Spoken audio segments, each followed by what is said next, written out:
Hey, back with a Fox News alert. A live look right now of smoke over Gaza as fighting resumed this morning. Israeli officials saying Hamas violated the terms of their ceasefire. This is the IDF reveals. Child hostages taken by the terror group were drugged and branded like cattle. Fox News senior strategic analyst and retired four-star General Jack Keane on the breaking developments. General, first off, does it surprise you? Children, number one, taken, and number two, treated like that? Well, we know from the outset that Hamas completely changed its tactics on October the 7th. One, to focus on killing civilians versus the IDF, and then taking wholesale hostages to include women, children, and also barbaric treatment of them as now unfolding. It's not surprising, but it's certainly profoundly disappointing. These people are monsters, and I believe the national leadership in Israel has got it right. We've got to eliminate the effectiveness of this organization as a military terrorist organization, and certainly as a government in Gaza. And the job is not over until that's done.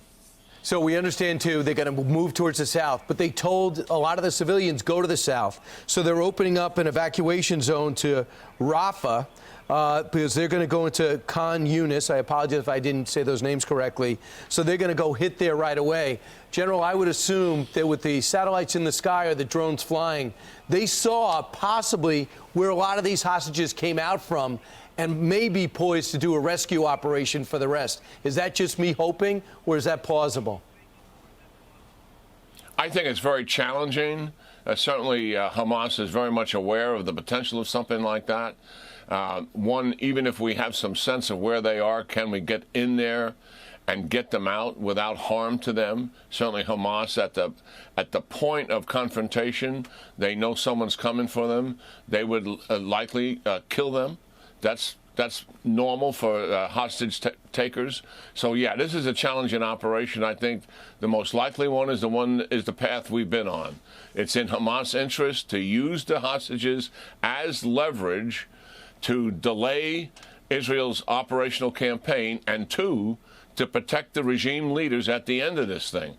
That is why they're going to hold on to a certain tranche of them to guarantee that these leaders are going to live on. Whether that actually happens or not remains to be seen. General, the word is from our administration to the Israelis: don't do in the south. Don't do in the south what you did in the north. Go into the building. Don't blow it up from the sky. Be more precise with your attacks to avoid civilian casualties. How do you, if you're Israel, how do you take that advice?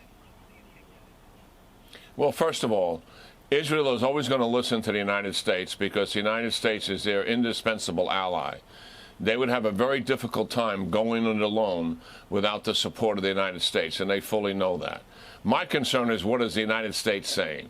I mean, I think supporting Israel in the campaign, the president started out that correctly. Getting into the details of how they execute their campaign, that I think belongs to Israel and their leaders. And the kind of counsel we should give them is something they already know. Conduct military operations and certainly protect as many civilians as you possibly can in the execution of that operation. And then let Israel execute those details of that plan. We don't need to get into micromanaging them, as I think we likely really are when we're making public statements and we're telling the American people the advice we're giving to the Israelis. I don't think we should have those kind of public disclosures. Let the Israelis run the campaign. They certainly are very much aware of the potential for civilian casualties in the South. I hear you. General Jack Keane, always educational. Thanks so much. Appreciate it. You guys have a great weekend. Thank you. Yep.